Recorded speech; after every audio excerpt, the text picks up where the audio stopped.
Insuficiencia renal crónica. Es la pérdida progresiva e irreversible de la función renal, con deterioro progresivo del volumen de filtrado glomerular, lo cual va a llevar a trastornos tubulares de homeostasis y por ende la falla de las funciones hormonales de dicho órgano. La incidencia de enfermedad renal terminal es de 330 casos por millón de habitantes al año. Presentamos un cuadro sobre lo que son las etapas de la enfermedad renal crónica en 5 estadios. El primer estadio, con un filtrado glomerular de más de 90 mililitros por minuto, tenemos un daño renal con filtrado glomerular normal. En el estadio 2, de 60-90 de filtrado glomerular, corresponde a un daño renal leve. En el estadio 3, con un filtrado glomerular de 30-59 de filtrado glomerular, corresponde a una insuficiencia renal moderada.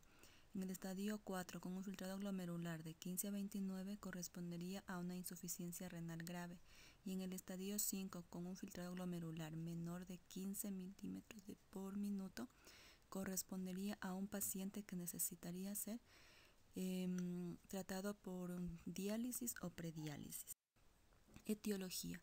Dentro de los distintos trastornos asociados a enfermedad renal crónica tenemos los responsables como proceso renal primario, lo que son la glomerulonefritis o pielonefritis, o un proceso secundario debido a trastornos sistémicos como la diabetes. Estos van a ocasionar pérdida de la masa renal.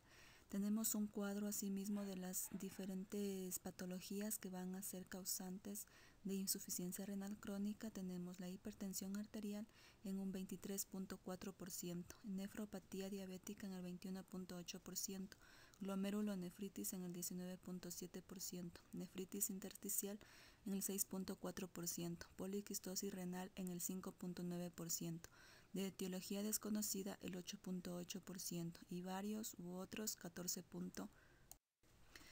Datos clínicos. Los síntomas como es prurito, malestar general, falta de memoria, pérdida de la libido, náuseas, fatiga, son los datos frecuentes y no focales en este trastorno moderado a grave. La falta de crecimiento es la queja principal de pacientes preadolescentes. Al mismo tiempo pueden estar presentes síntomas de un trastorno multisistémico, ya sea lupus eritematoso sistémico. La mayoría de los pacientes con enfermedad renal crónica tienen presión arterial elevada secundaria a una sobrecarga de volumen o por la hiperurinemia. Sin embargo, la presión arterial puede ser normal o estar baja si los pacientes tienden a una pérdida importante de sal, por ejemplo, en la enfermedad quística medular. Las frecuencias de pulso y respiración son rápidas como manifestaciones de anemia y acidosis metabólica. A menudo están presentes datos clínicos como es pericarditis, datos neurológicos de asterixis, estado mental alterado o neuropatías periféricas. Los riñones palpables sugieren enfermedad poliquística. Al examen oftalmológico podemos encontrar retinopatías hipertensivas o diabéticas. Se ha asociado la enfermedad metabólica a alteraciones que comprometen la córnea. Antecedentes. En el 20% de los casos hay antecedentes familiares de enfermedad renal crónica. Puede haber reportes de episodios de nefritis o antecedentes de proteinuria. Es importante revisar el uso de medicamentos y exposiciones posibles a algunos tóxicos, principalmente al plomo. Datos de laboratorio. Composición de la orina. El volumen urinario varía dependiendo del tipo de enfermedad renal. Las pérdidas urinarias de cantidades cuantitativamente normales de agua y de sal pueden estar asociadas con formas poliquísticas e intersticiales de la enfermedad. Sin embargo, habitualmente los volúmenes urinarios son muy bajos cuando la velocidad de filtración glomerular cae por debajo del 5% de lo normal. El examen general de orina puede revelar leucocitos mononucleares y ocasionalmente cilindros anchos serios, pero en forma habitual el examen general de orina es inespecífico e inactivo. Dentro de los estudios sanguíneos tenemos que la anemia es la regla con recuentos normales de plaquetas. La disfunción plaquetaria o tromboastenia se caracteriza por tiempos de sangrado anormales. Cuando la velocidad de filtración glomerular cae por debajo de 30 ml por minuto, se vuelven manifiestas varias anomalías en los electrolitos séricos y el metabolismo mineral. La reducción progresiva de las reservas corporales de amortiguadores y la incapacidad para excretar ácidos titulables producen acidosis progresiva caracterizada por bicarbonato sérico reducido e hiperventilación respiratoria compensatoria. La acidosis metabólica de la uremia se asocia con una brecha aniónica normal, hipercloremia y normopotasemia. Habitualmente no se observa hiperpotasemia a menos que la velocidad de filtración glomerular esté por debajo de los 5 ml por minuto. En pacientes con enfermedades renales intersticiales, nefropatías gotosas o nefropatía diabética puede desarrollarse acidosis metabólica hiperclorémica con hiperpotasemia. En lo que se refiere a la vitamina D, la actividad de esta va a estar disminuida por la conversión reducida de la vitamina D2 a la forma activa de vitamina D3 en el riñón. Estas alteraciones conducen a hiperparatiroidismo secundario con los cambios esqueléticos y la osteomalacia o osteoitis fibrosa quística. Se dice que los valores de ácido úrico frecuentemente están elevados, pero en raras ocasiones provocan cálculos o gota durante la uremia crónica. Dentro de los datos radiológicos, los pacientes con función renal disminuida no deben someterse rutinariamente a estudios con contraste. Los ultrasonidos renales son útiles para determinar el tamaño renal. Por lo general este es pequeño y el grosor de la corteza que va a ser delgado. Para localizar el tejido para la biopsia renal percutánea, las radiografías de los huesos pueden mostrar retraso en el crecimiento, osteomalacia. Se puede notar en radiografías simples calcificaciones vasculares o en tejidos blandos. Los pacientes con enfermedad renal poliquística tendrán riñones grandes con quistes evidentes. Dentro de lo que se refiere a la biopsia renal, esta no puede o no revelar, excepto en lo que se refiere a fibrosis intersticial inespecífica y la glomerulosclerosis. Puede haber cambios vasculares pronunciados que consisten en engrosamientos de las capas medias, fragmentación de las fibras elásticas o proliferación de las íntimas, lo que puede ser secundario a hipertensión urémica o debido a nefrosclerosis arteriolar primaria.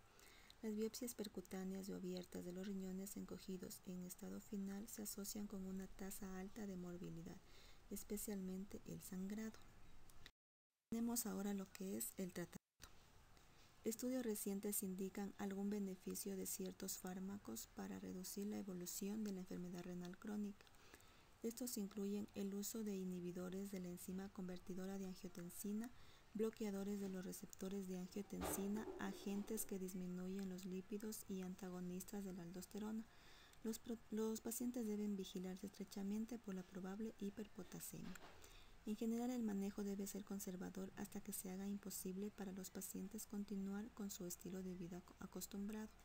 Se recomienda la restricción de proteínas en la dieta, de potasio y de fósforo, así también como el mantenimiento del balance de sodio en la dieta, de manera que los pacientes no acumulen ni depleten el sodio. Esto se consigue con más precisión en lo que se refiere a la conservación del peso corporal del paciente. Puede ser necesario el uso de bicarbonatos orales cuando ocurra acidemia moderada. Para tratar lo que es la anemia, se va a utilizar eritropoyetina recombinante aplicada por vía subcutánea. La prevención de la probable osteodistrofia urémica e hiperparatiroidismo secundario requieren de atención estrecha al balance de calcio y de fósforo. Puede ser necesarios antiácidos que retengan fosfato y calcio o suplementos de vitamina D para mantener lo que es el balance. El Sinacalet puede reducir directamente la secreción de hormona paratiroidea. Si ocurre hipoparatiroidismo secundario grave, se puede necesitar paratiroidectomía subtotal. La diálisis peritoneal crónica. Esta se utiliza selectivamente o cuando las circunstancias prohíben la hemodiálisis crónica. 10% de los casos de las diálisis se efectúan en este tratamiento. Puede usarse catéteres blandos mejorados para los lavados peritoneales repetidos. En comparación con la hemodiálisis, las moléculas pequeñas, como es creatinina y urea, Se depuran menos eficazmente que las moléculas mayores, pero pueden alcanzarse un tratamiento excelente. Lo que es el tratamiento intermitente 3 veces a la semana, la diálisis peritoneal continua asistida en ciclos o la diálisis peritoneal continua ambulatoria son posibles. Con esta última, el paciente se somete de 3 a 5 recambios diarios utilizando de 1 a 2 litros de dializado en cada recambio. Con las mejoras en la tecnología se ha vuelto menos común la contaminación bacteriana. La hemodiálisis crónica. Se utiliza membranas semipermeables de diálisis y se practica actualmente en todo el mundo. El acceso al sistema vascular se logra mediante una fístula arteriovenosa o por injertos vasculares o mediante el catéter permanente en la subclavia. Los dializadores actuales tienen distintas configuraciones. Los solutos corporales y los líquidos corporales excesivos pueden ser depurados fácilmente utilizando líquidos de dializado de composición química conocida. Tenemos que el tratamiento es intermitente, por lo común de 3 a 5 horas 3 veces por semana.